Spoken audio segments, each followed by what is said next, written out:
The sound of the steam engine's screeching halt echoed across the dusty platform of Willow Creek Station, as Savannah Mitchell clutched her 6-month-old daughter Emma tighter against her chest.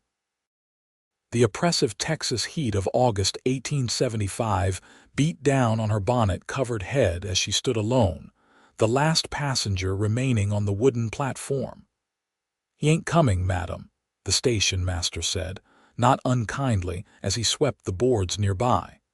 "Train's been here near an hour now." Savannah swallowed hard, fighting back the tears threatening to spill. Her betrothed, Mr. Harold Whitcomb, had arranged everything by post her journey from Boston, their marriage upon arrival, a new life for her and the baby she'd been forced to claim as her sister's orphaned child to avoid scandal. The telegram confirming her arrival date had been sent 2 weeks prior. "Perhaps there's been a misunderstanding," she said, her voice barely above a whisper as Emma fussed in her arms. "Or a delay of some sort." The station master's expression told her what she already knew deep in her heart. There was no misunderstanding. There would be no wedding.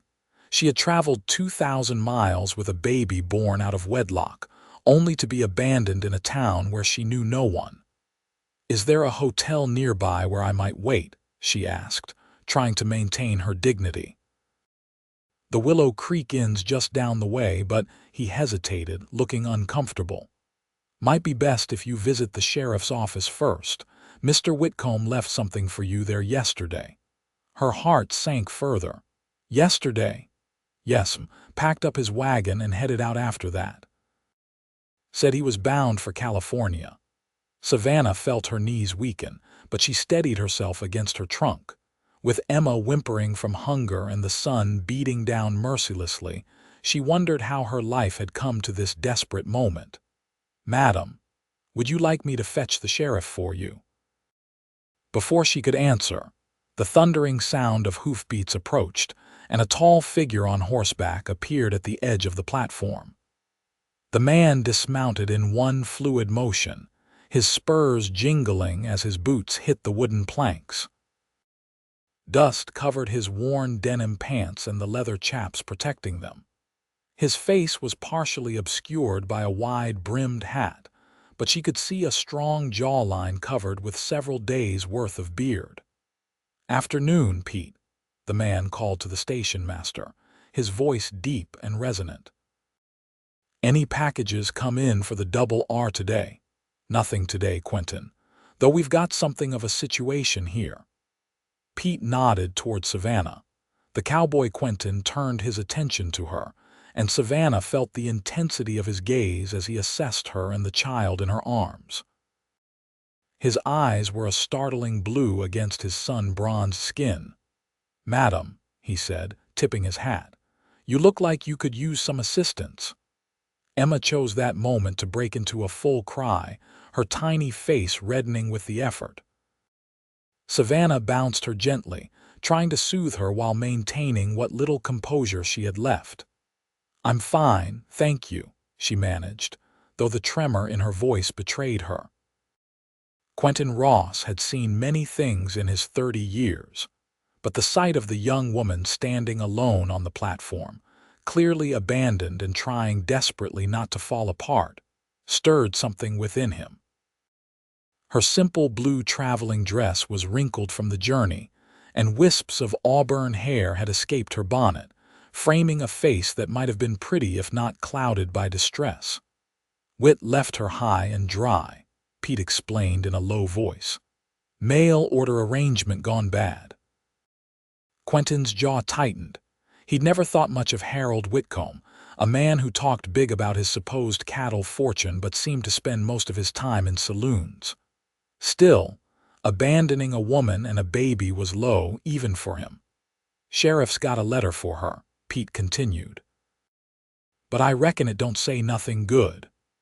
Emma's cries grew more insistent, and Savannah's attempts to quiet her were becoming increasingly desperate. "Let me hold you both," Quentin said, stepping forward with his arms outstretched. Savannah stared at him, confusion and wariness clear in her green eyes. The baby needs shade and you look about ready to collapse," he explained gently. "My wagon's just around the corner. I can take you to the sheriff's office and we can sort this out proper." For a moment, Savannah hesitated. She had been raised never to accept help from strange men, but the reality of her situation was stark. She was alone in an unfamiliar town with a hungry, crying infant, no place to stay, and apparently no fiancé. "I don't even know your name, sir," she said, her Boston accent pronounced against his Western drawl. "Quentin Ross, madam. I run the Double R Ranch about 5 miles outside of town. Ask anyone around here, they'll vouch for me." Pete nodded in confirmation. "Quentin's good people, madam. One of the most respected ranchers in the county." With a deep breath, Savannah nodded. "Thank you, Mr. Ross. I would appreciate your assistance. I'm Savannah Mitchell and this is Emma." Quentin smiled, revealing a dimple in his right cheek. "Pleased to meet you both. Now, let's get you and little Emma out of this heat." With surprising gentleness for a man of his size, Quentin helped Savannah down from the platform, carrying her trunk with one hand while supporting her elbow with the other. His wagon was indeed just around the corner, a sturdy vehicle with a canvas cover providing blessed shade. After setting her trunk in the back, he turned to her. "May I?" he asked, gesturing to Emma. Reluctantly, Savannah handed over her daughter. The baby immediately stopped crying, seemingly fascinated by Quentin's beard and the silver concho on his hatband. He handled Emma with surprising skill, cradling her securely while helping Savannah onto the wagon seat. "You seem experienced with children," she observed as he handed Emma back to her and climbed up beside them. "Helped raise my younger sisters after our ma passed," he replied, taking up the reins. "Learned quick that babies like movement and new things to look at." As they pulled away from the station, Savannah felt a curious mixture of relief and apprehension.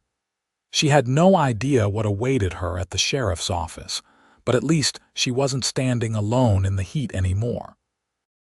The main street of Willow Creek unfolded before them, a dusty thoroughfare lined with false-fronted buildings typical of western towns. People moved about their business, women in calico dresses and men in work clothes, occasionally glancing curiously at the wagon as it passed. "It's not much," Quentin said, noting her observation, "but it's growing. We've got a proper school now, a church, even a doctor who doesn't double as the undertaker." Despite her predicament, Savannah found herself smiling slightly at his attempt at humor. "It seems quaint." "That's a polite way of putting it," he chuckled. "Boston, right? Your accent gives you away."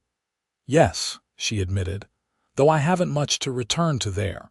Quentin didn't press for details, for which she was grateful.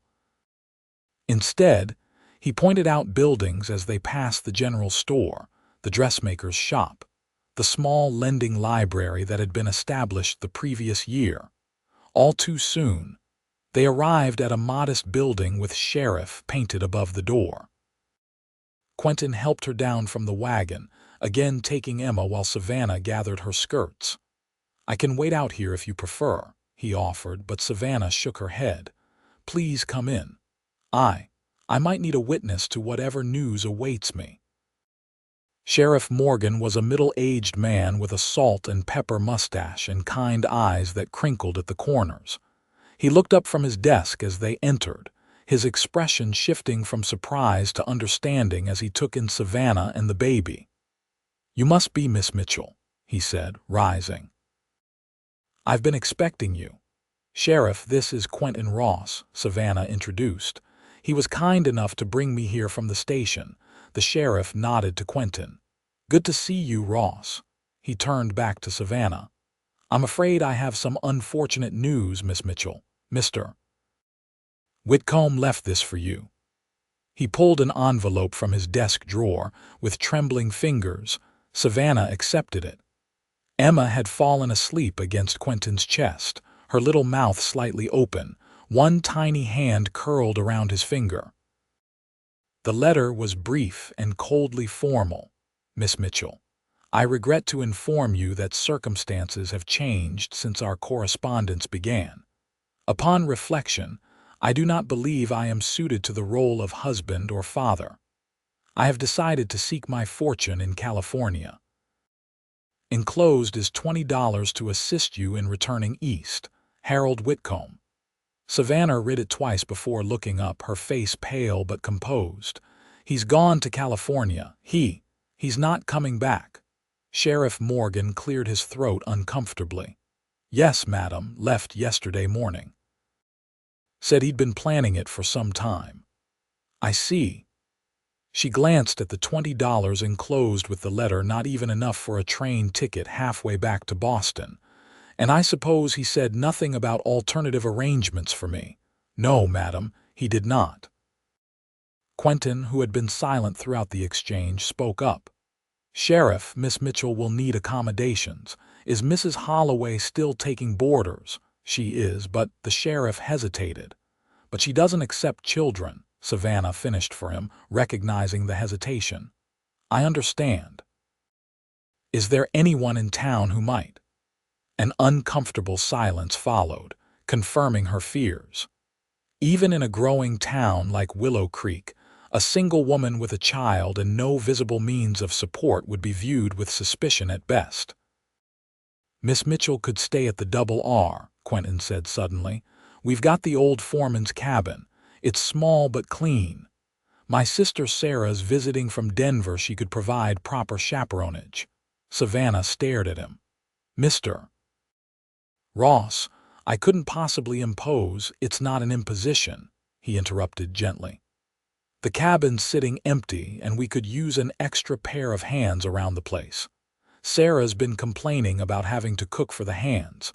You're offering me employment?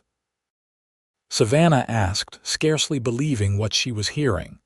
Room, board, and a fair wage, Quentin confirmed. At least until you decide what you want to do next. Sheriff Morgan studied Quentin with a slight frown. That's mighty generous, Ross. It's practical, Quentin replied. Miss Mitchell needs a place to stay, and I need someone to help Sarah with the cooking and mending. Seems like a simple solution to me. Savannah knew she should refuse. She knew nothing about this man beyond his name and occupation. Yet what choice did she have? $20 wouldn't get her far, and she had Emma to consider. If your sister approves, she said carefully, I would be grateful for the opportunity, Mr. Ross.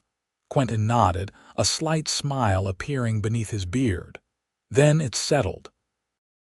We'll stop by the general store for any supplies you might need before heading out to the ranch.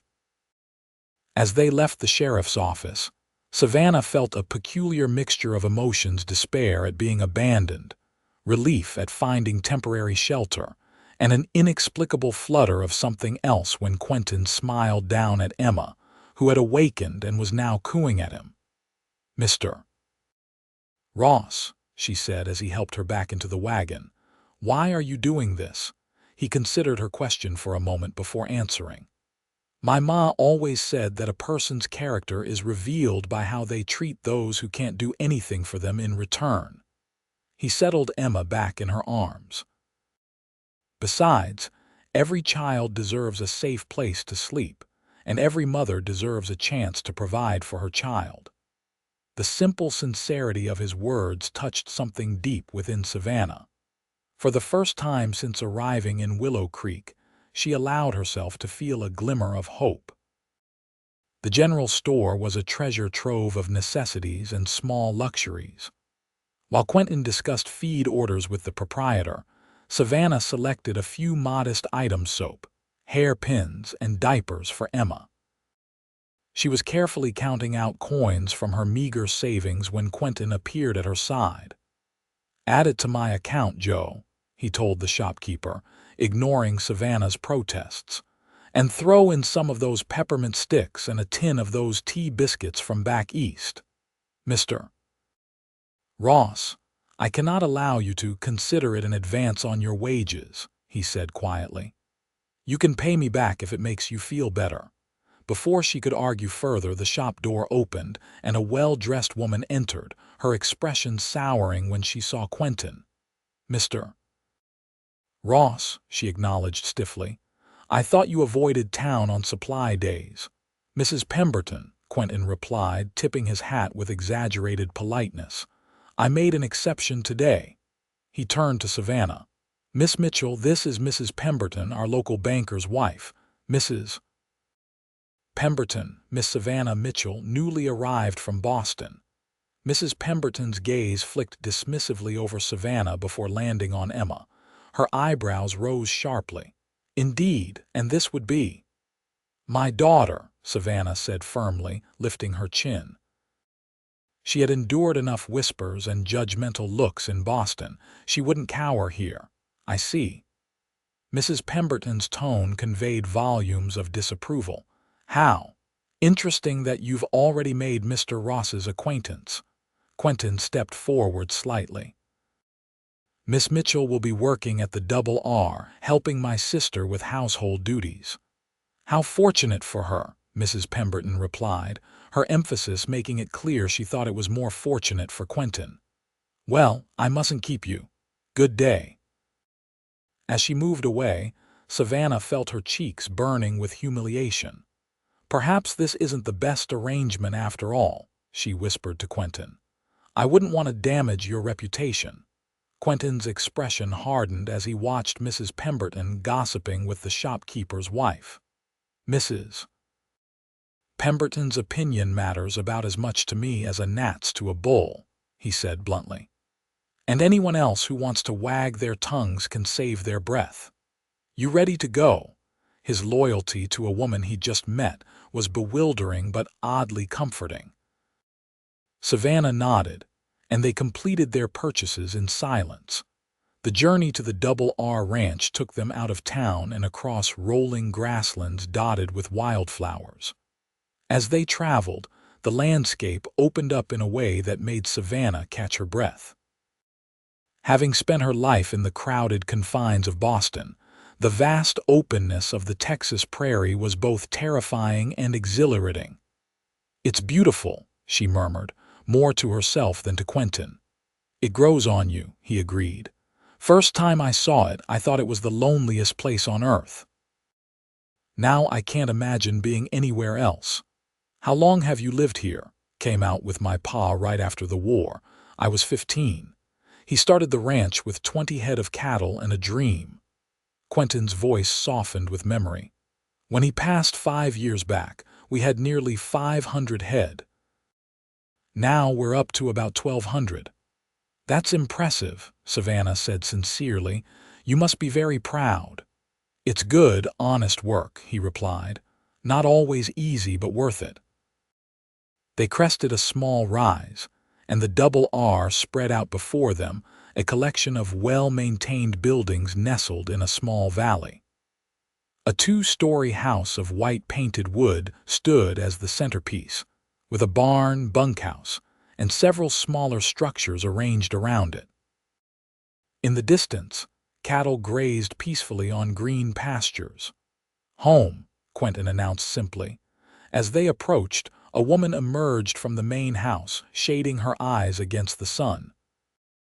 She was clearly Quentin's sister, the same striking blue eyes and determined chin, though her hair was a lighter brown than his dark locks. "Quen, you're back early," she called, then stopped short when she noticed Savannah and Emma. "And you've brought company." "Sarah, this is Miss Savannah Mitchell and her daughter, Emma," Quentin explained as he helped Savannah down from the wagon. "They had some trouble in town. Miss Mitchell, my sister, Sarah Ross."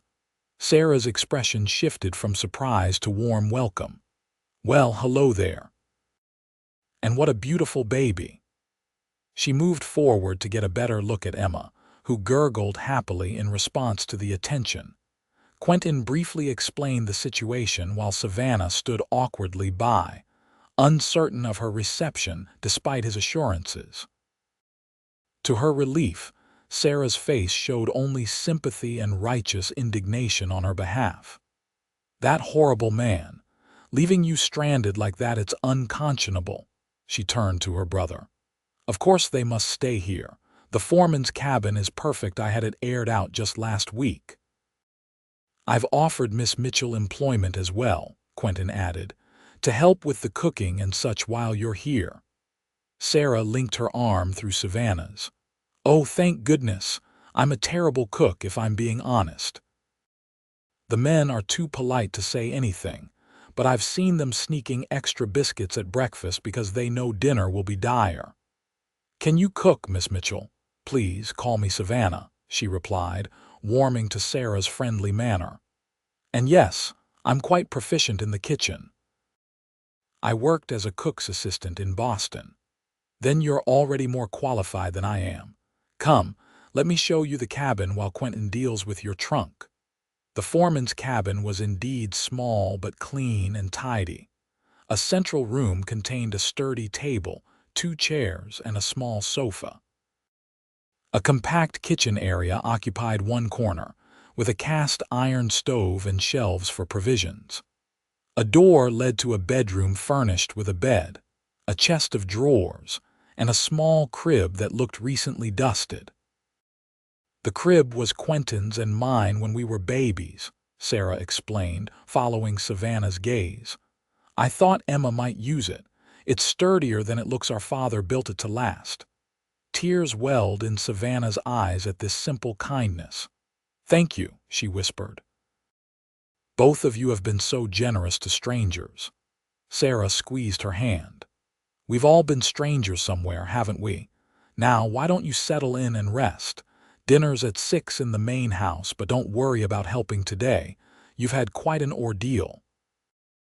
Left alone with Emma, Savannah sat on the edge of the bed and finally allowed herself to cry tears of relief, exhaustion, and lingering fear about what the future might hold. Emma watched her with solemn eyes before reaching up to pat her wet cheek with a chubby hand, as if offering comfort. "We'll be all right, sweet girl," Savannah whispered, kissing her daughter's fingers. "Somehow, we'll be all right." A soft knock at the door some time later roused Savannah from where she'd fallen asleep with Emma in her arms.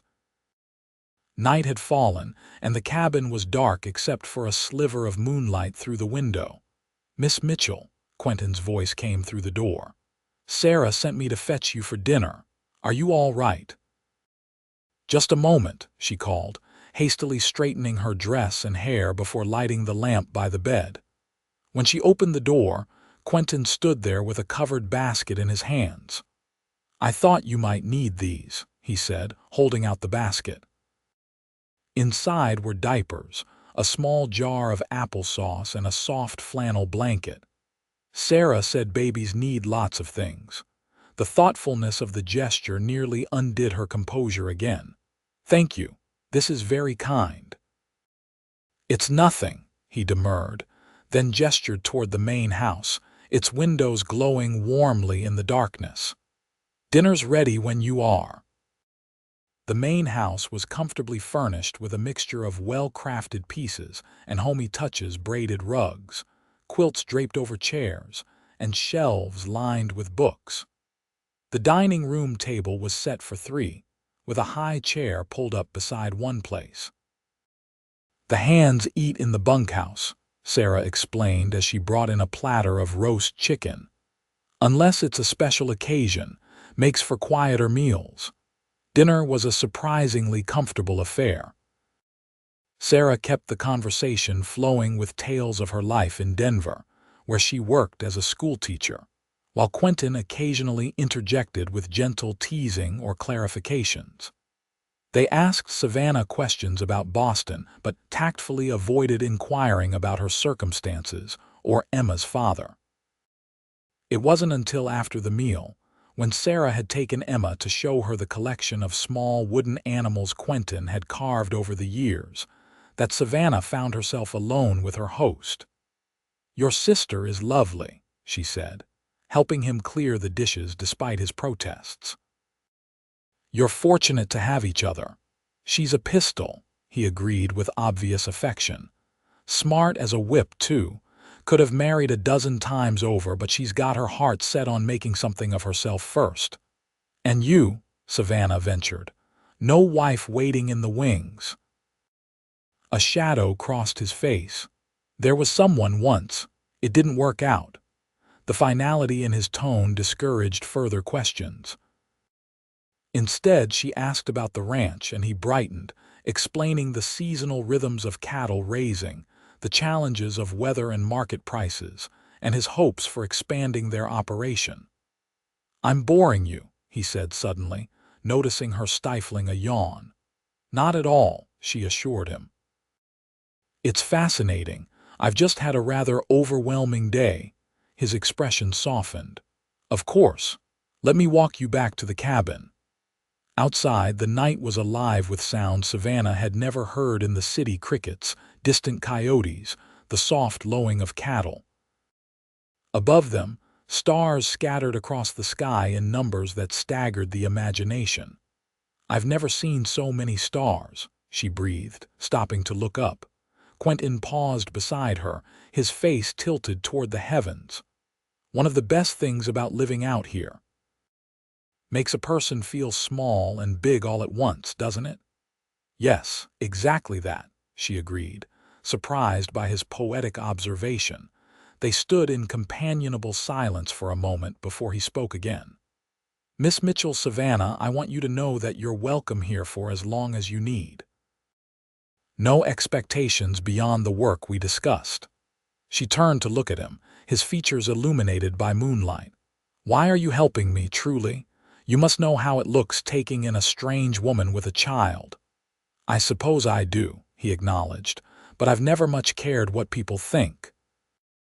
And as for why, he considered for a moment. "Because it was the right thing to do, and because when I saw you standing there at the station trying so hard to be brave, something told me you were worth helping." His honesty disarmed her. "I don't know what to say except thank you." "You don't need to say anything. Just get some rest. Tomorrow's soon enough to figure out what comes next." As she watched him walk back to the main house, Savannah felt an unfamiliar warmth spreading through her chest, the first stirrings of hope taking root in soil she had thought barren. The next morning dawned clear and bright, with sunlight streaming through the cabin windows. Savannah awoke to find Emma already awake in her crib, contentedly playing with her toes. After dressing them both and tidying the cabin, she made her way to the main house, determined to earn her keep. She found Sarah in the kitchen, staring forlornly at a bowl of lumpy batter. "Oh, thank goodness," Sarah exclaimed upon seeing her. "Please tell me you know how to make biscuits that don't double as doorstops." Savannah laughed and rolled up her sleeves. "Let me see what I can do." By the time Quentin returned from his early morning rounds, the kitchen was filled with the aroma of fresh biscuits, eggs, and coffee. He stopped in the doorway, his expression one of pleasant surprise as he took in the scene: Savannah at the stove, Emma playing on a blanket nearby, and Sarah setting the table. "Something smells mighty fine," he said, removing his hat and hanging it on a peg by the door. "Savannah is a miracle worker," Sarah declared. "Wait until you taste these biscuits." Breakfast was indeed a revelation compared to Sarah's previous efforts. Quentin ate with appreciative enthusiasm, complimenting Savannah on each dish. "If you cook like this for dinner, too, the hands might revolt if you ever leave," he said, helping himself to another biscuit. "I'll do my best not to disappoint," she replied, pleased by his approval. After breakfast, Savannah insisted on taking over the kitchen duties entirely, freeing Sarah to pursue her own interests. She spent the morning baking bread and preparing stew for the evening meal, with Emma contentedly watching from her makeshift play area.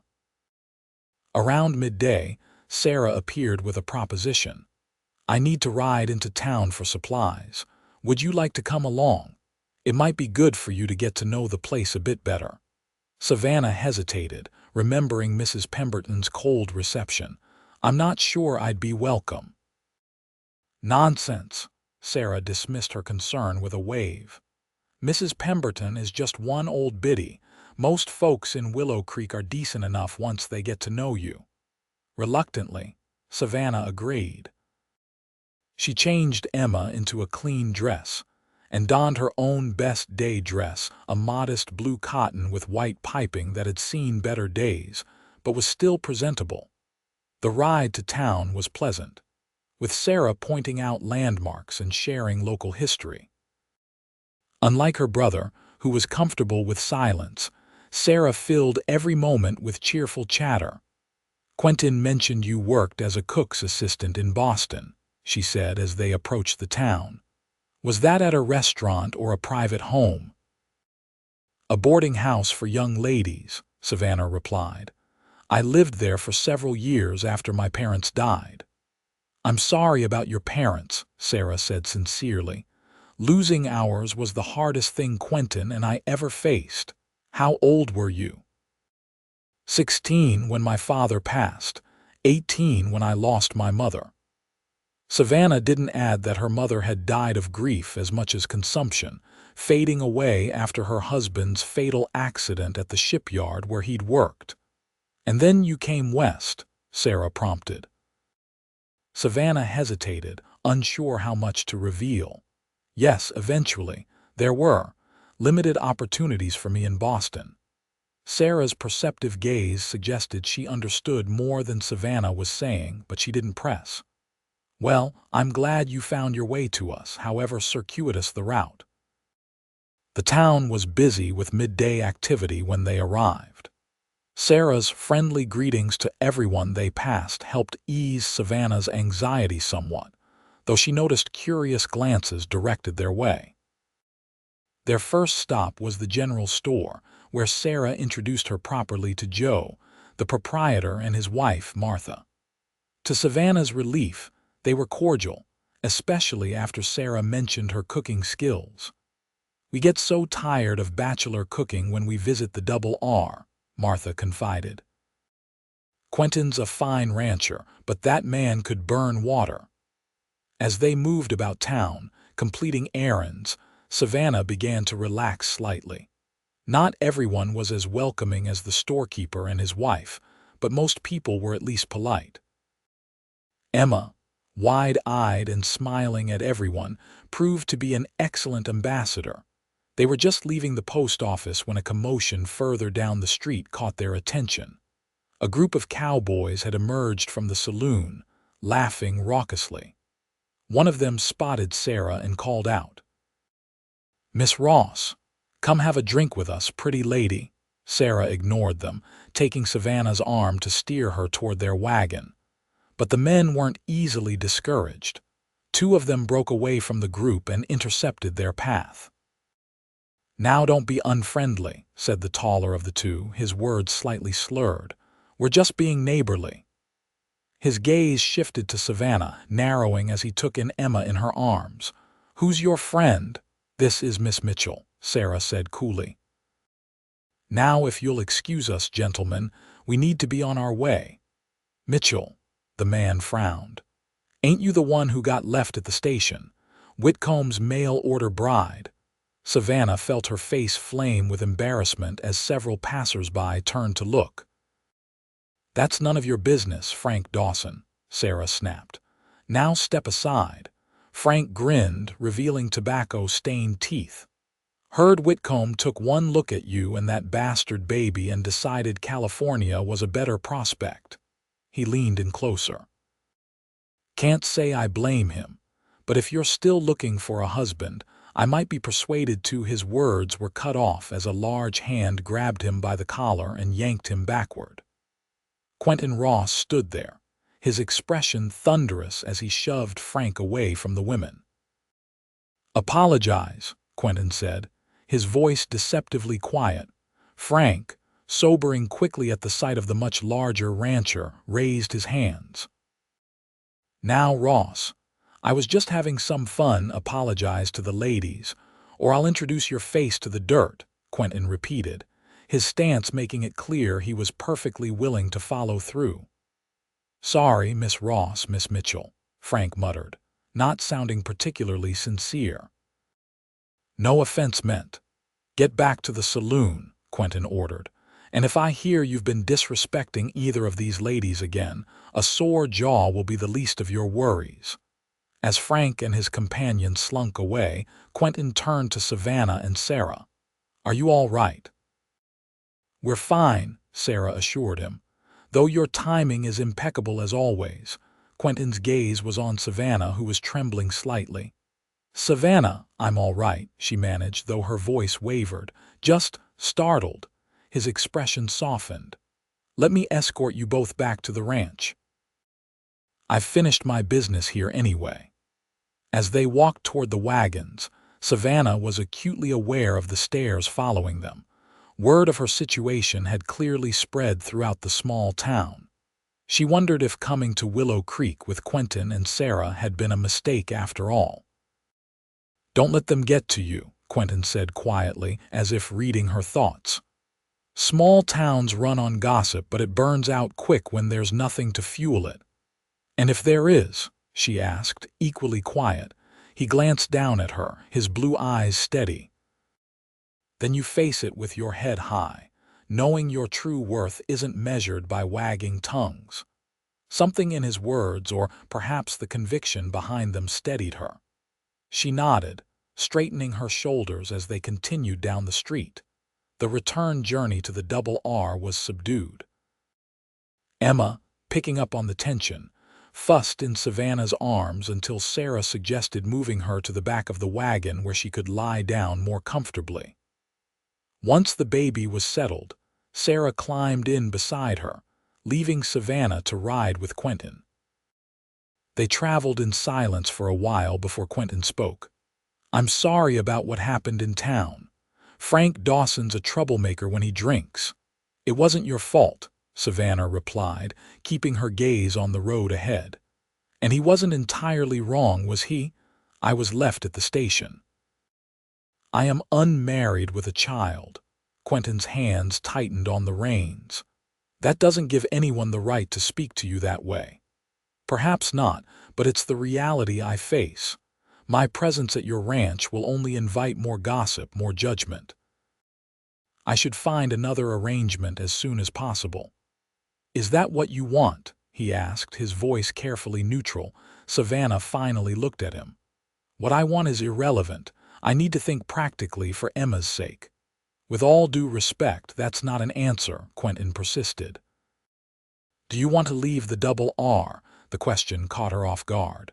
Did she want to leave? In just one day, the ranch had begun to feel like a haven, a place where she could breathe freely for the first time in months. "No," she admitted quietly. "But what I want and what's best aren't always the same thing." Quentin considered this. What if they could be? What if staying at the Double R is both what you want and what's best for you and Emma? How could it be? You saw how people reacted. That will only get worse over time. "People will talk regardless of where you go," he pointed out. "At least at the ranch, you have Sarah and me to stand with you, and the hands respect my judgment. They won't give you any trouble." His confidence was reassuring, but Savannah couldn't shake her doubts. "You hardly know me, Mr. Ross. Why are you so determined to help?"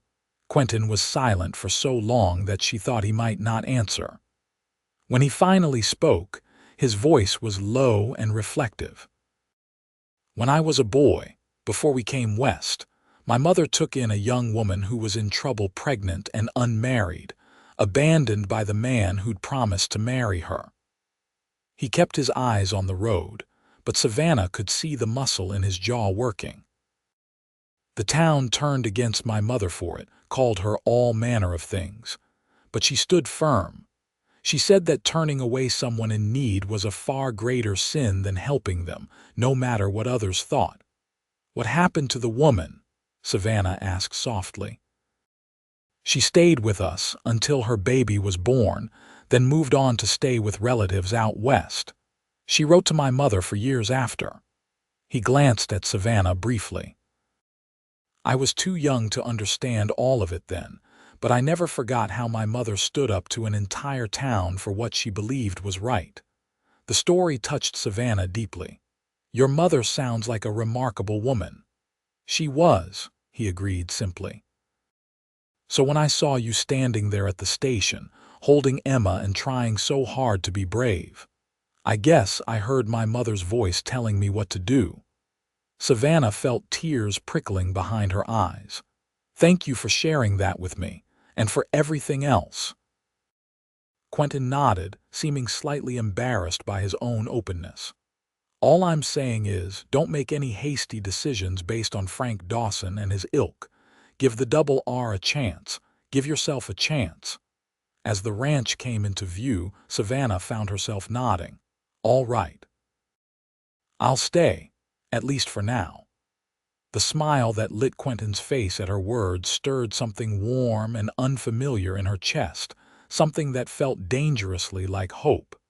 The next few weeks established a routine that brought unexpected comfort to Savannah's life.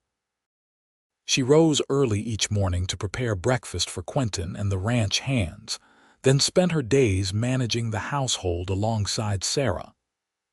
Emma thrived in the fresh air and constant attention, growing chubbier and more alert by the day. Savannah discovered she had a talent for ranch cooking, adapting her boarding house recipes to hearty meals that satisfied hungry cowboys. The hands, initially wary of the newcomer, warmed to her quickly when they tasted her cooking. Soon, they were tipping their hats respectfully whenever they encountered her around the ranch. Sarah proved to be a true friend, sharing stories and laughter as they worked together. She taught Savannah about life on the ranch, which plants were good for medicine, how to spot a coming storm in the sky, the names of all the horses in the stable.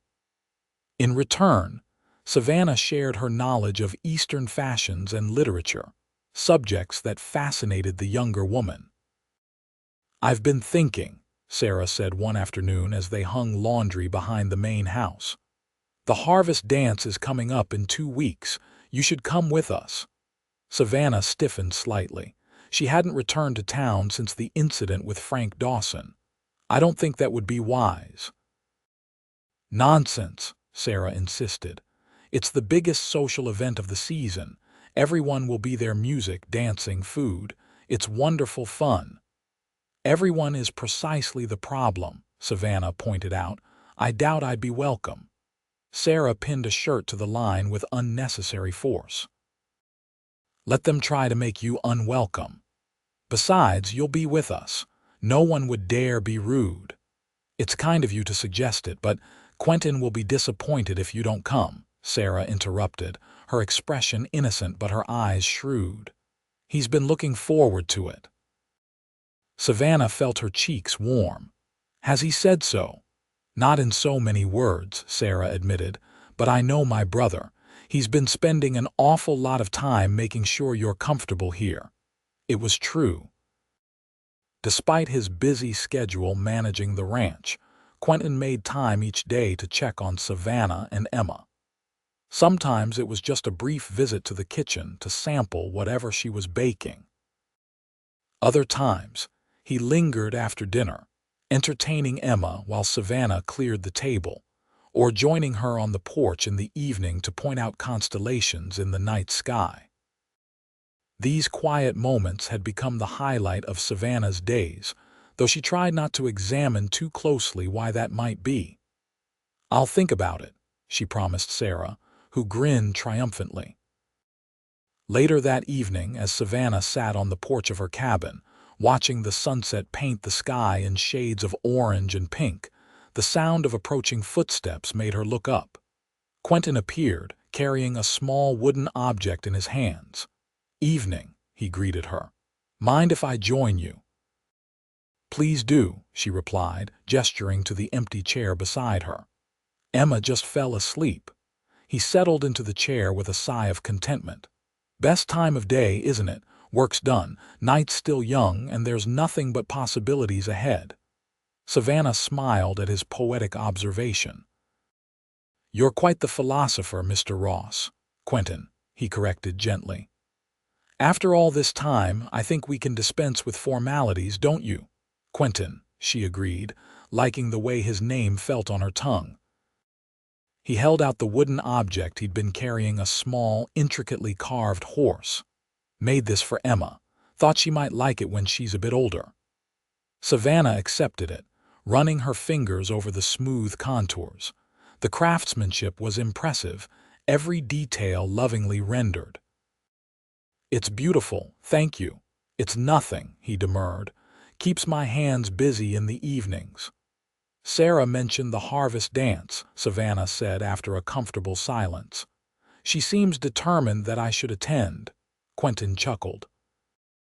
"Sarah could convince a fish to climb a tree if she set her mind to it.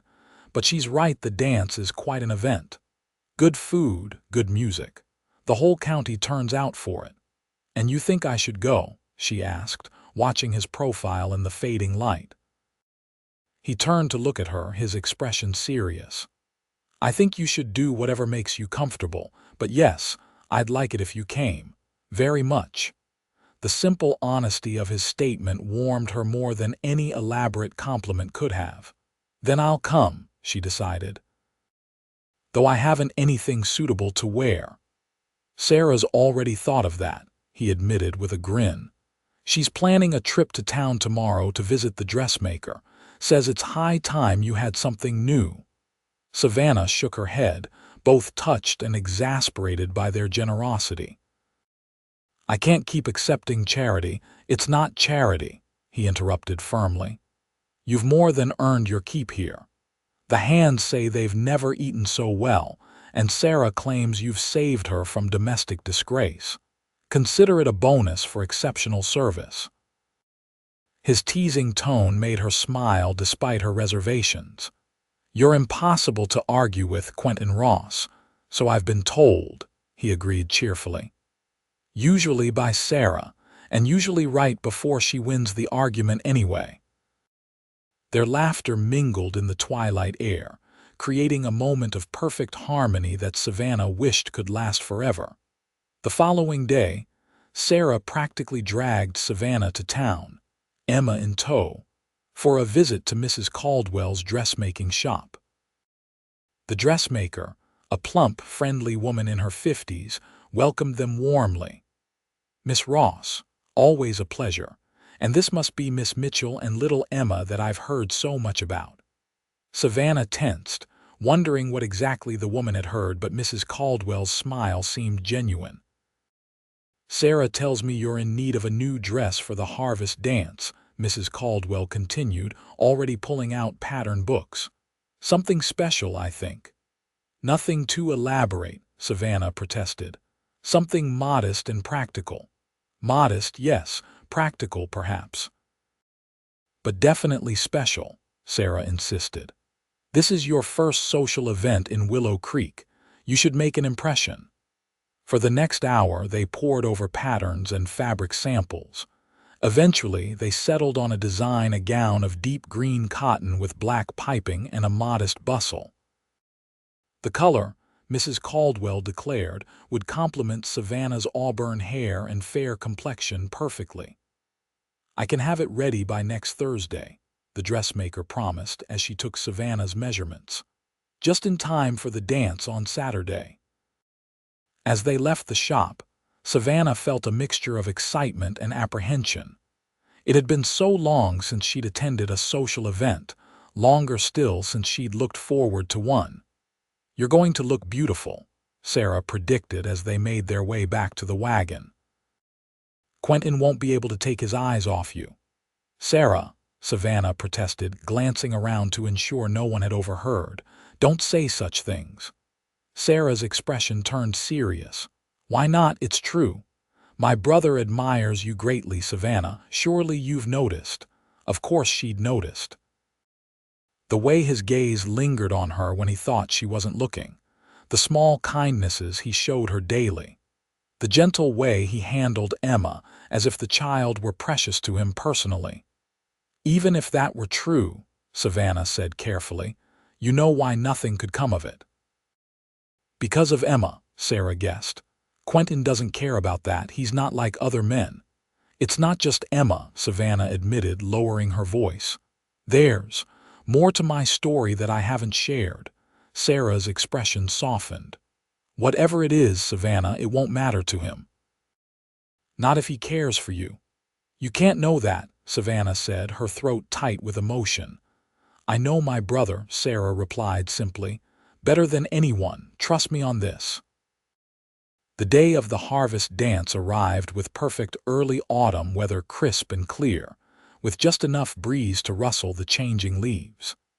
The entire ranch was abuzz with anticipation, the hands finishing their chores early to have time to clean up and don their best clothes. In her cabin, Savannah stood before the small mirror, hardly recognizing herself. The green dress fit perfectly, emphasizing her slender waist and bringing out the highlights in her hair, which she had arranged in a simple but elegant style atop her head.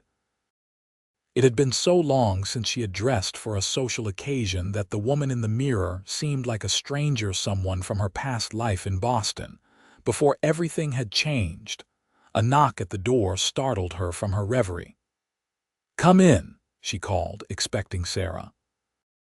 Instead, Quentin appeared in the doorway, wearing a clean black suit that transformed him from rugged rancher to polished gentleman. He stopped short when he saw her, his expression one of stunned appreciation. "Savannah," he said softly, "you look beautiful." She felt a blush rise to her cheeks. "Thank you, you look quite handsome yourself." They stood for a moment, simply looking at each other until Emma's coo from her crib broke the spell. "I came to see if you were ready," Quentin said, clearing his throat. "The wagon's all set." "Nearly," she replied, turning to lift Emma from her crib. The baby was dressed in a new white dress with a tiny green ribbon that matched Savannah's gown. "I just need to gather Emma's things. Mrs. Torres has agreed to watch Emma tonight," Quentin informed her, referring to the cook's wife who lived in a small house near the bunkhouse. "She has grandchildren Emma's age and she's very experienced." Savannah hesitated. She had never been separated from Emma before. "I'm not sure, it's just for a few hours," Quentin assured her. "And the dance is no place for a baby too loud, too many people. Mrs. Torres will take good care of her, I promise." After a moment's consideration, Savannah nodded. "You're right, of course. It's just difficult to leave her." "I understand," he said gently. "We can check on her during the evening if you'd like." His consideration touched her deeply. "Thank you." After settling Emma with Mrs. Torres, who cooed over the baby in rapid Spanish and shooed them away with assurances that all would be well, they joined Sarah in the waiting wagon. The ride to town was filled with Sarah's excited chatter about who would be at the dance and which of the local young men she hoped might ask her to dance. The town hall had been transformed for the occasion. Lanterns hung from the rafters, casting a warm glow over the space. Tables laden with food lined one wall, while a small band set up in the corner. Already, the room was filling with people in their finest clothes, a buzz of conversation and laughter filling the air. Savannah felt a moment of panic as they entered. What had seemed like a good idea at the ranch now felt like a terrible mistake. Conversations paused as people noticed their arrival, and she could feel curious gazes following her movements. "Ignore them," Quentin murmured, his hand warm and steady at the small of her back. "They'll find something else to talk about soon enough." He guided her through the crowd to a table where they could set down their contribution to the feast, Savannah's apple pies, which had already become legendary among the ranch hands. Several people stopped to greet them, most with genuine warmth, though a few cast speculative glances between Quentin and Savannah. Sarah was quickly swept away by a group of young women her age, leaving Savannah and Quentin standing somewhat awkwardly by the refreshment table. "Would you like some punch?" he offered. "Yes, thank you," she replied, grateful for the momentary reprieve as he moved away. Well, if it isn't Miss Mitchell." Savannah turned to find Mrs. Pemberton approaching, resplendent in a burgundy gown that screamed Eastern fashion. The banker's wife was accompanied by a tall, distinguished-looking man who Savannah assumed was Mr. Pemberton. "Good evening, Mrs. Pemberton," Savannah greeted politely. "I must say, I'm surprised to see you here," Mrs. Pemberton said, her smile not reaching her eyes. "Such events are usually reserved for established members of the community." "Miss Mitchell is here as my guest," Quentin said, returning with 2 cups of punch and handing one to Savannah. "Evening, Richard," he added to Mr. Pemberton, who nodded in return. "Yes, we've heard all about your arrangement," Mrs. Pemberton said, her tone making the word sound scandalous. "Quite charitable of you, Mr. Ross." Quentin's expression hardened. "There's nothing charitable about it. Miss Mitchell is an excellent cook and housekeeper. The Double R is fortunate to have her." "Indeed, Mrs. Pemberton raised an eyebrow. "And is that all she is to you? Your housekeeper?" Savannah felt her face flame with embarrassment and indignation. Before Quentin could respond, Mr. Pemberton placed a restraining hand on his wife's arm. "Victoria, I believe the mayor is trying to get our attention," he said firmly, though Savannah could see no such signal from across the room. "Please excuse us, Mr. Ross, Miss Mitchell. Enjoy your evening." As they moved away, Quentin turned to Savannah, his expression troubled. "I'm sorry about that. Mrs. Pemberton has always had a sharp tongue." "It's not your fault," Savannah assured him, though her hands trembled slightly around her cup. "Perhaps coming tonight was a mistake after all." "Don't let her win," Quentin said, his voice low and intense. "That's what she wants, to drive you away, to make you feel unwelcome. Don't give her the satisfaction." The fierceness of his defense steadied her. "You're right," she agreed, straightening her shoulders. "I won't." His smile of approval warmed her from within. "Good. Now, I believe they're about to start the dancing. Would you do me the honor, Miss Mitchell?" He held out his hand, and after only a moment's hesitation, she placed hers in it. "I would be delighted, Mr. Ross." The band struck up a lively tune, and Quentin led her onto the dance floor. Savannah had learned the basics of dancing during her brief season in Boston society, before her father's death had ended such frivolities. She was pleasantly surprised to discover that Quentin was an accomplished dancer, leading her confidently through the steps.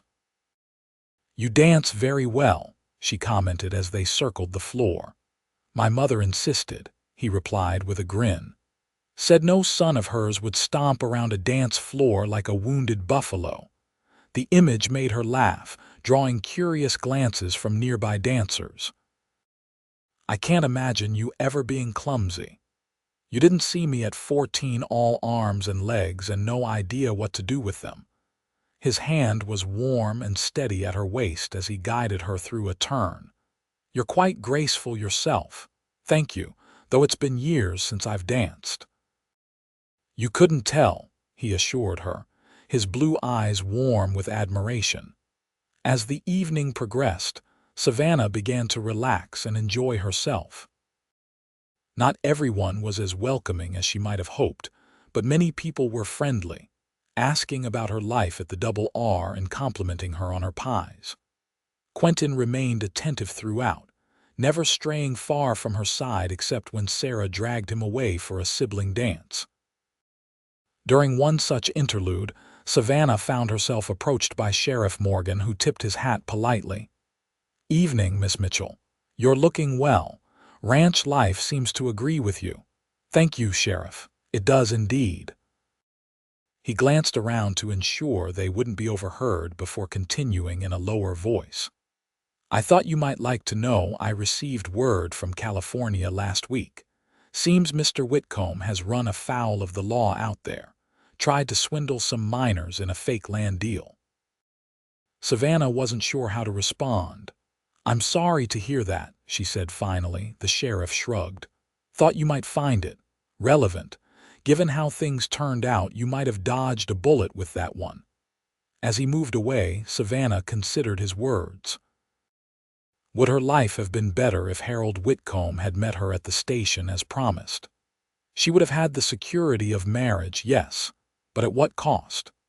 A husband who saw her and Emma as burdens, who might have continued his dishonest ways, who might even now be sitting in a California jail. Her gaze sought out Quentin, who was laughing at something Sarah had said as they finished their dance. No, she decided. Things had worked out exactly as they should have. When Quentin returned to her side, his face was flushed from dancing and his eyes bright with enjoyment. Having a good time? He asked. Yes, she answered truthfully. Better than I expected. Would you like to step outside for some air? It's getting rather warm in here. The night air was cool and refreshing after the stuffiness of the crowded hall. They walked a little way down the main street, which was quiet except for the muffled sounds of music and laughter from the dance. I wanted to apologize again for Mrs. Pemberton, Quentin said as they strolled. Her implication was entirely inappropriate, but not entirely unfounded, was it? Savannah asked quietly, coming to a stop beneath a large oak tree at the edge of town. People talk, Quentin. They see a single woman living on your property, working in your home. They draw conclusions. He turned to face her, his expression serious in the moonlight. Let them talk. I know the truth, and so do you. And what is the truth? She asked, her heart beating faster. Quentin took a step closer, close enough that she could see the flecks of darker blue in his eyes. The truth is that I didn't offer you a place at the Double R out of charity or any improper motive. I did it because it was the right thing to do. He paused, then added more softly. And because from the moment I saw you at that station, trying so hard to be brave for Emma's sake, I couldn't bear the thought of you facing the world alone. Savannah's breath caught in her throat. Quentin, let me finish, he said gently. I know you have secrets, Savannah. Things in your past that you're not ready to share. That's all right. We all have chapters in our lives we'd rather keep closed. He took her hand in his touch warm and steady. But I want you to know that nothing you could tell me would change how I feel about you. And how do you feel? She whispered, barely daring to hope. Like I've been waiting my whole life to find you, he answered simply. Like everything that happened, you coming west, Whitcomb abandoning you, all of it was meant to bring you to the Double R, to me. Tears welled in Savannah's eyes. You can't know what you're saying. If you knew everything, then tell me, he urged. Whatever it is, Savannah, we can face it together. She took a deep, shuddering breath. It was time for the truth, however painful.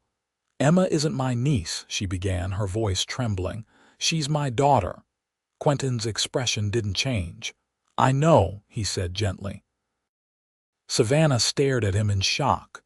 You know, he nodded. I suspected from the beginning. The way you look at her, the way you care for her, it's a mother's love, not an aunt's. And you never said anything. It wasn't my place to question your story, he replied. I figured you had your reasons for the deception.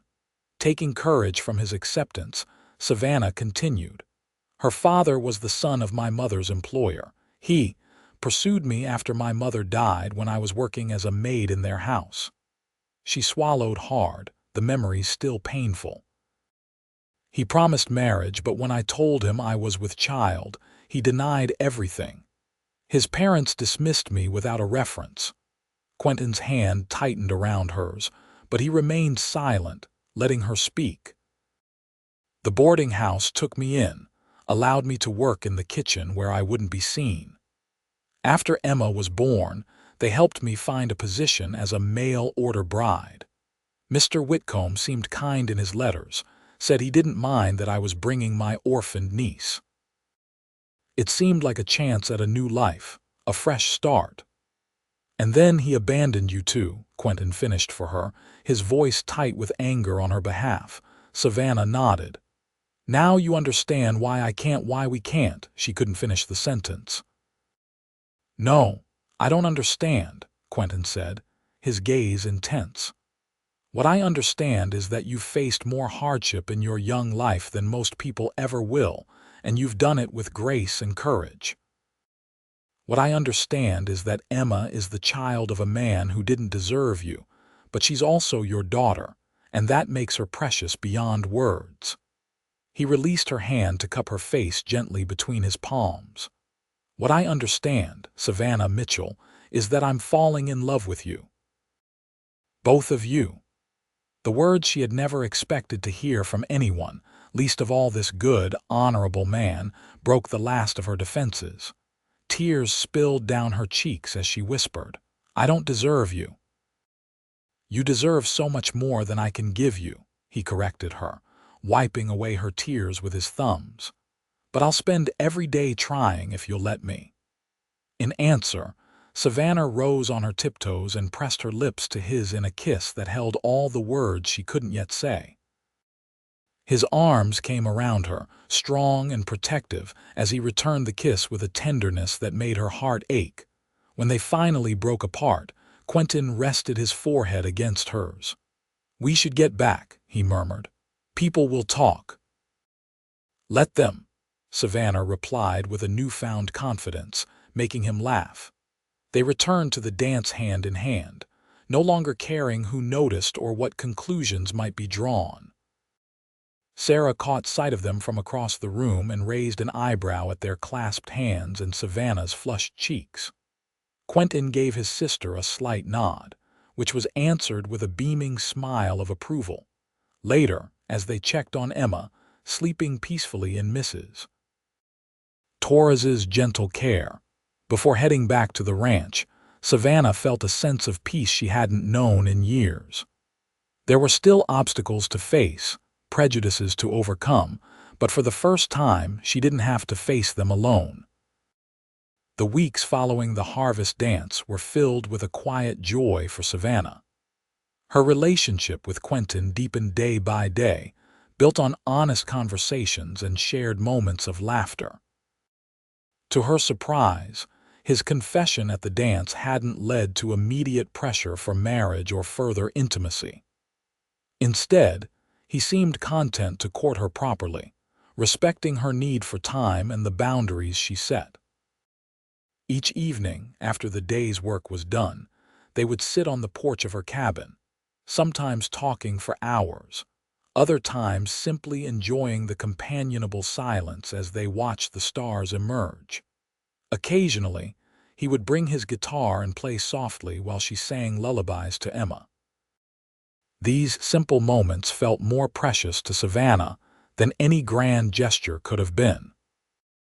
The ranch hands, observing the developing relationship between their boss and the cook, maintained a respectful distance, though Savannah often caught them exchanging knowing glances when Quentin lingered in the kitchen after meals, or rode out of his way to bring her wildflowers he'd spotted on the range. Sarah, preparing to return to Denver as the school term approached, was delighted by the turn of events. "I knew it," she declared as she and Savannah folded laundry one afternoon. "From the moment he brought you home, I could see it in his eyes." "See what?" Savannah asked, smoothing a wrinkle from one of Quentin's shirts. "That look men get when they've found the one," Sarah explained. "Our father had it whenever he looked at our mother, even after 20 years of marriage, and now Quentin has it when he looks at you." Savannah blushed, but couldn't deny the observation. "He's a good man," she said softly, "better than I dared hope for." "He's the best," Sarah agreed, then added more seriously, "and he deserves to be happy. Our family has had its share of sorrow." "You mentioned a woman before," Savannah ventured, curiosity getting the better of her. "Someone Quentin was involved with." Sarah's expression clouded. "That's really his story to tell," she said after a moment. "But yes, there was someone a few years back. It didn't end well." Before Savannah could inquire further, Emma began to cry from her basket nearby, effectively ending the conversation. But the exchange left Savannah wondering about the shadows in Quentin's past that he had yet to share with her, Her opportunity came a few nights later. Sarah had departed for Denver that morning, leaving Savannah in charge of the household. After putting Emma to bed, she joined Quentin on the porch of the main house, where he sat cleaning his saddle by the light of a lantern. Quiet without Sarah, isn't it? He observed as she settled into the chair beside him. Yes, Savannah agreed. I'll miss her. She'll be back for Christmas, Quentin assured her. Wouldn't miss it for the world. They sat in comfortable silence for a while, the only sounds the rhythmic movement of Quentin's cloth over the leather and the distant lowing of cattle. Quentin, Savannah began hesitantly. There's something I've been wondering about. He looked up from his work, his expression open. What's that? You know everything about my past, the good and the bad, but there are parts of yours I know nothing about. She paused, choosing her words carefully. Sarah mentioned there was someone before. Quentin's hands stilled on the saddle. For a moment, Savannah feared she had overstepped, but then he set aside his work and turned to face her fully. Her name was Lucinda, he said quietly. Daughter of a rancher from the next county over. We courted for nearly a year, got engaged. The wedding was all planned. What happened? Savannah asked when he fell silent, Quentin's gaze fixed on some point in the darkness beyond the porch. There was a flash flood. Spring of '72. Lucinda was crossing Miller's Creek on her way to town when the water rose. Her horse made it to the other side, but she was swept away. His voice was flat, as if he'd deliberately drained all emotion from the telling. They found her body 2 days later, caught in some branches downstream. Oh, Quentin, Savannah breathed, reaching for his hand. I'm so sorry. He squeezed her fingers, a muscle working in his jaw. For a long time after, I couldn't see the point in anything. Threw myself into the ranch, worked from sunup to sundown until I was too exhausted to think. Sarah and my father worried themselves sick over me. How did you find your way back? She asked softly. A ghost of a smile touched his lips. Time. The constant demands of the ranch. My family refusing to let me withdraw completely. He looked at her then, his blue eyes reflecting the lantern light. And eventually, I realized that Lucinda would have hated seeing me waste my life in grief. She was always so full of joy, so determined to squeeze every drop of living from each day. She sounds wonderful, Savannah said sincerely. She was, Quentin agreed. And for a long time, I couldn't imagine feeling for anyone else what I felt for her. He paused, his gaze softening as it rested on Savannah's face. Until a certain stubborn, brave woman with auburn hair and a baby daughter walked into my life and turned everything upside down. The simple honesty of his declaration brought tears to Savannah's eyes. Quentin. I'm not telling you this to pressure you, he added quickly. Just to explain why it took me by surprise to these feelings, why I might seem cautious sometimes. We're both a little wounded, Savannah acknowledged, both carrying memories we can't entirely set down. Yes, he agreed. But maybe that's not such a bad thing. Maybe it means we understand each other better than most. She nodded, finding wisdom in his words. Maybe it does. He lifted her hand to his lips, pressing a gentle kiss to her knuckles. It's getting late. I should let you get some rest. As they stood to say good night, Savannah was struck by how naturally they had slipped into this dance of courtship, how right it felt to share both joy and pain with this man. Without overthinking, she rose on her tiptoes and kissed him softly. Thank you for telling me about Lucinda, she whispered against his lips.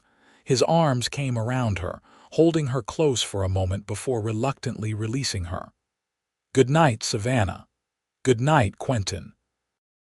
As autumn deepened, bringing cooler temperatures and golden light to the prairie, life at the Double R settled into a comfortable rhythm. Without Sarah's presence, Savannah took on full responsibility for the household, a role she found she enjoyed. She introduced new dishes to the ranch menu, organized a thorough cleaning of the main house, and even planted a small kitchen garden with hardy fall vegetables. Emma thrived in the ranch environment, growing stronger and more curious each day.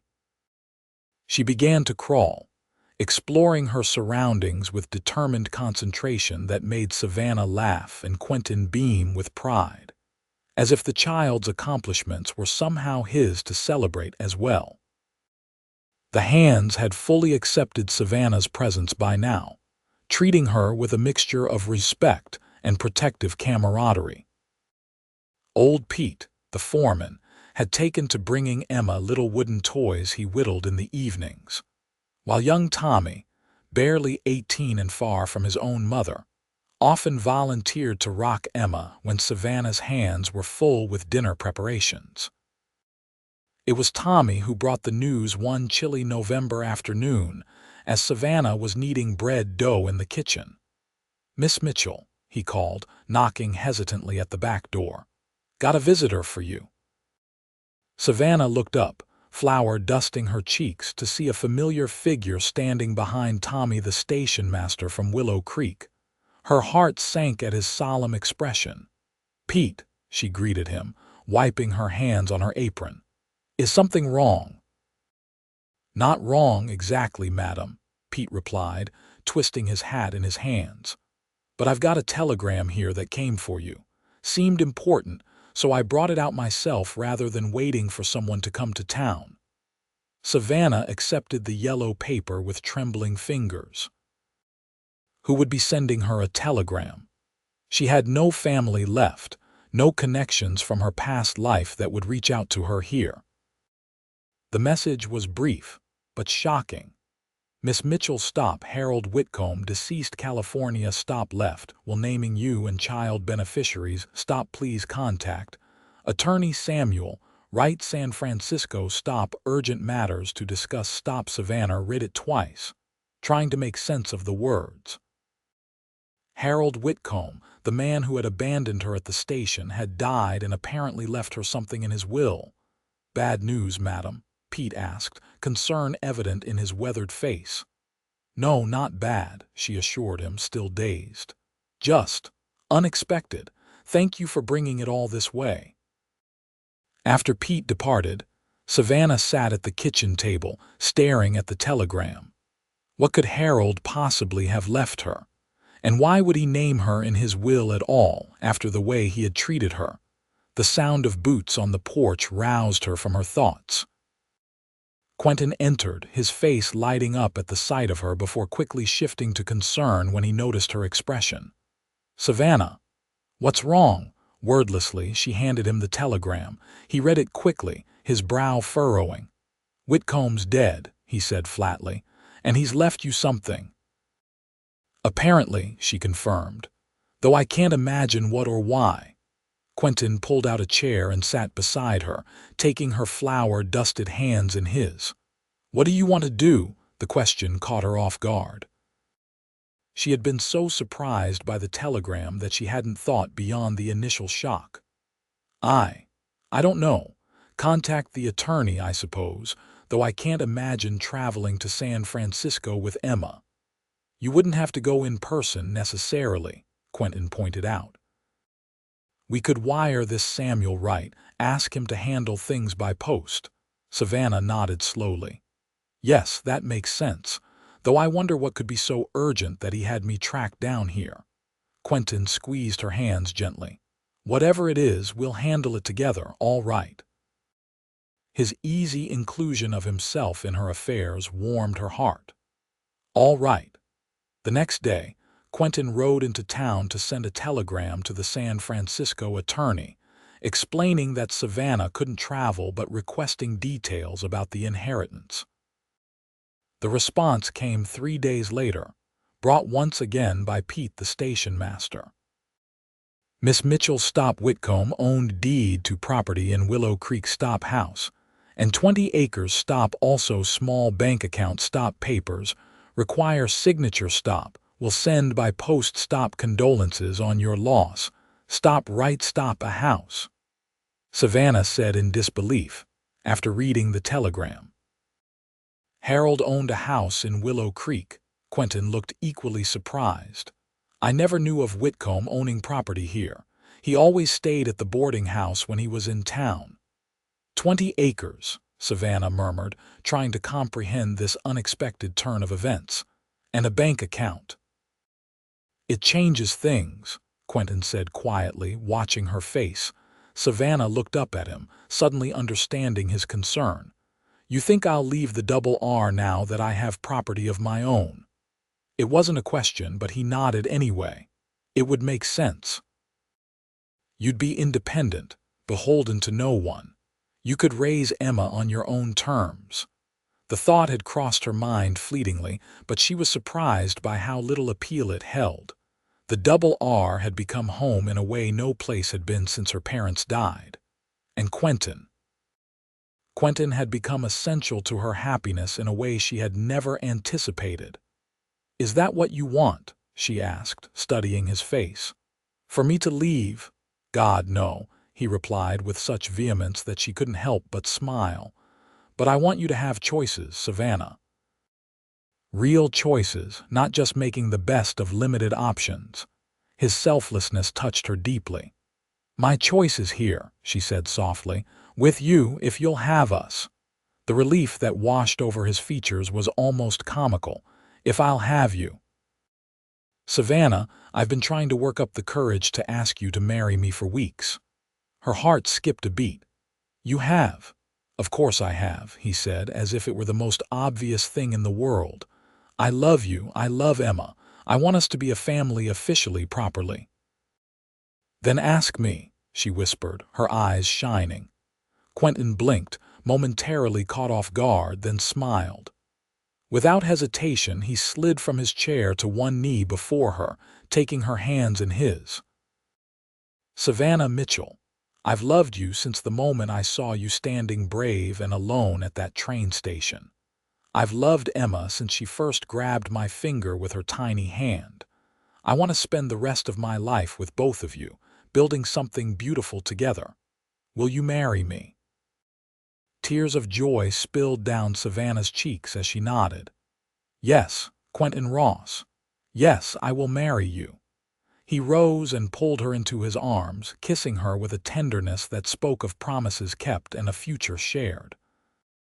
When they finally broke apart, both breathless and smiling, Savannah rested her head against his chest, listening to the steady beat of his heart. "What about the property?" she asked after a moment. "Harold's house," Quentin considered this. "It's yours to do with as you please. We could sell it or keep it as an investment. Or," he hesitated, "we could use it as a place for others who need help. Women in situations like yours, children who need a safe place." The suggestion was so perfectly aligned with Quentin's character, generous, thoughtful, always looking to turn fortune into something that benefited others, that Savannah felt her heart swell with love for him. "That's a wonderful idea," she said, looking up at him with shining eyes. "A place of new beginnings, like the double R was for me." The wedding took place on Christmas Eve, with Sarah returning from Denver to serve as Savannah's attendant and Emma, now nearly a year old, watching from her perch on Mrs. Torres's lap. The small church in Willow Creek was decorated with evergreen boughs and red ribbons, and candlelight cast a warm glow over the proceedings. Savannah wore a simple gown of ivory satin that Sarah had helped her select from a catalog, with her mother's lace veil that she had carried across the country in her trunk. Quentin, dressed in a new black suit, watched her walk down the aisle with an expression of such wonder and love that it brought tears to the eyes of even the most stoic ranchers in attendance. The ceremony was brief but heartfelt, with Reverend Thompson speaking movingly about second chances and the courage it takes to open one's heart after loss.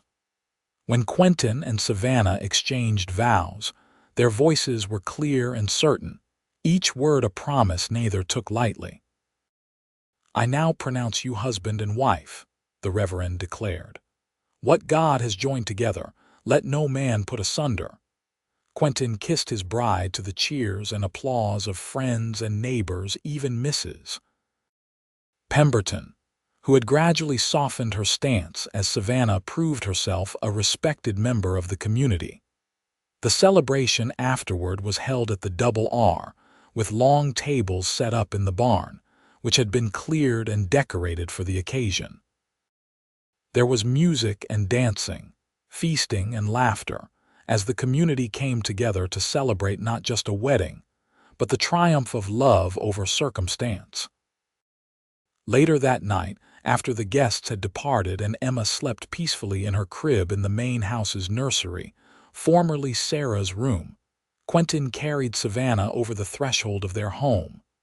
"Mrs. Ross," he said, setting her gently on her feet in their bedroom. "Welcome home."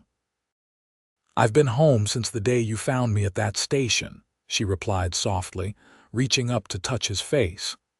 "You and Emma are my home, Quentin."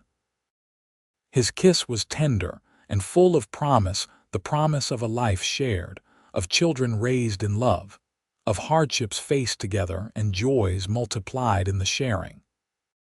5 years later, the sound of children's laughter filled the spring air as Savannah stood on the porch of the main house, watching Quentin chase their 3-year-old son, James, around the yard. Emma, now 6, and the spitting image of her mother, was perched on the corral fence, solemnly observing as old Pete demonstrated how to properly groom a pony, her pony, a birthday gift from her adoptive father. Adoptive only in the legal sense, Savannah reflected as she rested a hand on her swollen belly. From the moment Quentin had first said, "Let me hold you both," at the train station, he had been Emma's father in every way that mattered. The formal adoption had taken place shortly after their wedding, but it had merely confirmed what they all already knew. The sound of a wagon approaching drew Savannah's attention. Sarah was arriving for her regular spring visit, bringing with her the latest books and news from Denver, where she now served as headmistress of a girls' school. But Sarah wasn't alone in the wagon. Beside her sat a young woman, probably no more than 18, clutching a bundle that Savannah instantly recognized as a baby. "Quentin," she called, and her husband looked up, following her gaze to the approaching wagon. He scooped James up in one arm and came to stand beside her, Emma abandoning her pony lesson to join them. "Sarah's brought someone," Savannah said softly. Quentin nodded, understanding immediately. It wasn't the first time Sarah had brought a young woman in need to Haven House, the home Savannah had established on Harold Whitcomb's former property. Over the past 5 years, dozens of women had found shelter, support, and a fresh start there. Another lost lamb for the fold. He asked, his voice gentle. "It appears so," Savannah agreed. They watched as Sarah helped the young woman down from the wagon, speaking to her in that reassuring way she had developed over years of teaching. The girl looked terrified, clutching her baby as if afraid someone might take it from her. "I'll go welcome them," Savannah said, starting down the steps. Quentin touched her arm, his expression serious. "Are you sure?" In your condition, she smiled at his concern. 6 months pregnant with their 3rd child, Savannah knew she presented quite a picture of maternal abundance. "I'm fine, Quentin. Besides, I think seeing me might reassure her more than anything else could." Understanding dawned in his eyes, and he nodded. "You're right, as usual. We'll come down in a minute. Give you ladies a moment first."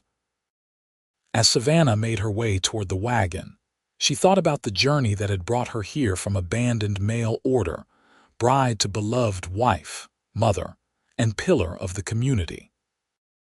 None of it would have been possible without the compassion of a dusty cowboy who had looked beyond appearances and prejudices to see her true worth. "Sarah," she called warmly. "Welcome home." Sarah embraced her sister-in-law tightly before turning to the young woman beside her. "Savannah, this is Rebecca. She needs our help." Rebecca looked up, fear and desperation clear in her young face as she clutched her infant to her chest. Savannah recognized that look she had worn it herself once, standing alone on a train platform with nowhere to go. "Hello, Rebecca," she said gently. "You and your baby are safe here." "I don't know what to do," the girl whispered, tears filling her eyes. "Everyone says I've ruined my life, that no decent man will ever want me now." Savannah smiled and gestured toward the house, where Quentin stood on the porch, James in his arms and Emma by his side, the picture of family contentment. "I once thought the same thing," Savannah told her, "but sometimes life has different plans than the ones we fear. Sometimes being left behind is just the beginning of the journey home." As if on cue, Quentin started down the steps, the children trailing after him like ducklings. The sight of him still made Savannah's heart skip a beat, even after all these years. "Come," she said, taking Rebecca's arm gently. "Let me introduce you to my husband. He has a particular soft spot for women with babies who need a helping hand." And as they walked together toward the family that had been forged from compassion and second chances, Savannah silently blessed the day a mail-order bride was left at the station with a baby, until a cowboy said, "Let me hold you both."